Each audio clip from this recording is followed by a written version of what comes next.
Well, the Strait of Hormuz may be starting to open for business, but not everyone is thrilled to start using it again. Gulf countries and their trading partners are looking for ways to decrease their reliance on that troubled trade route. The UAE is fast-tracking plans to bring its dependency to, quote, zero, intensifying its construction of a new pipeline that will bypass the waterway entirely, which is expected to become operational next year. Joining me now, Gulf Oil Senior Energy Advisor Tom Kloza and U.S. Oil and Gas Association President Tim Stewart. Fellows, great to see you both. Tom, I'm going to start with you. I want to ask you about all of these plans I've been hearing. You got the UAE saying we're going to do a new pipeline. We want zero dependence on the Strait. You've got Japan saying the same thing. We don't want to buy oil or products that come through the Strait. Are we looking at a permanent architectural change to energy around the globe, Tom, that makes the Strait far less important even just 1-2 years from now? I think we're looking at what amounts to a coronary bypass for some of the most important resources that get out to the rest of the world. Now, it won't happen very, very quickly, although they don't have to deal with OSHA and EPA and things like that in a lot of those Persian Gulf countries. So it makes sense. It makes sense to move it out by pipeline. The Saudis were beneficial because they could move another 4 million barrels a day of crude oil out to the Red Sea. And by the way, it's not just the Persian Gulf where this is happening. You may see a pipeline built from the Midwest to the U.S. West Coast in about 2 or 3 years. That's going to take care of a lot of the problems in California.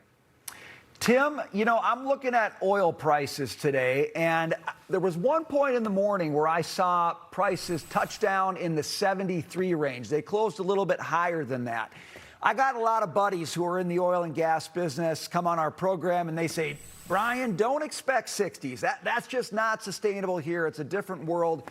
When we get into the 73 range, I start thinking, why is 60 out of the question? Where do you see things going, Tim? Well, you know, reopening the Strait is the first thing that needed to happen. It's not the last thing. And that's a very positive development. You know, that early signs of traffic heading out of the Gulf is really encouraging, frankly.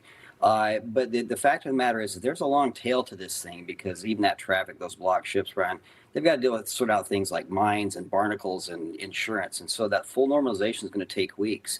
The other thing is U.S. producers, we really are running at maximum right now. So dropping below 70 isn't within the realm of isn't impossible, but I do think it's going to take a while to get things to stabilize a little bit here.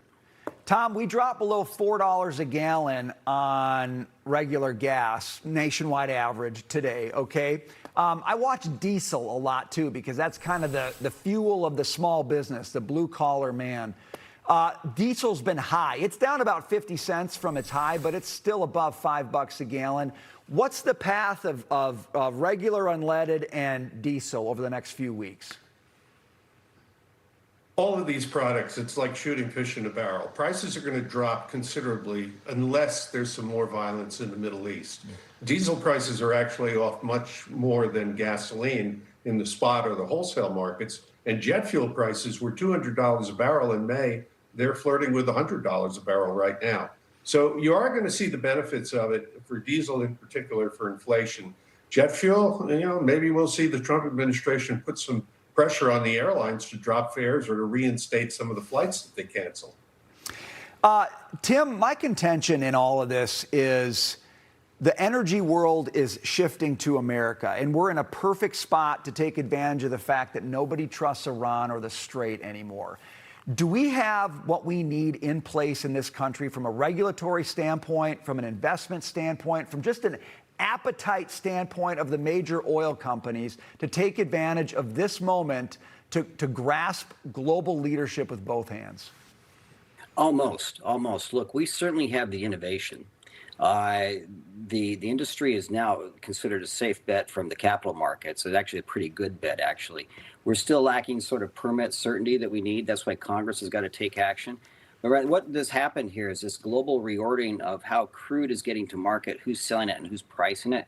We're now in a really enviable situation where North America, with the U.S. and Canada, has the ability to generate and capture new markets, particularly in LNG. we've proven ourselves to be a reliable and a reliable supplier without having problems with a global choke point somewhere across the world.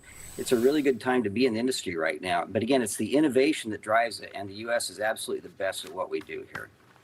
Tom Kloza, Tim Stewart, sounds like some good news ahead potentially for American consumers when it comes to oil and gas. Good to see you tonight. Thanks for joining us.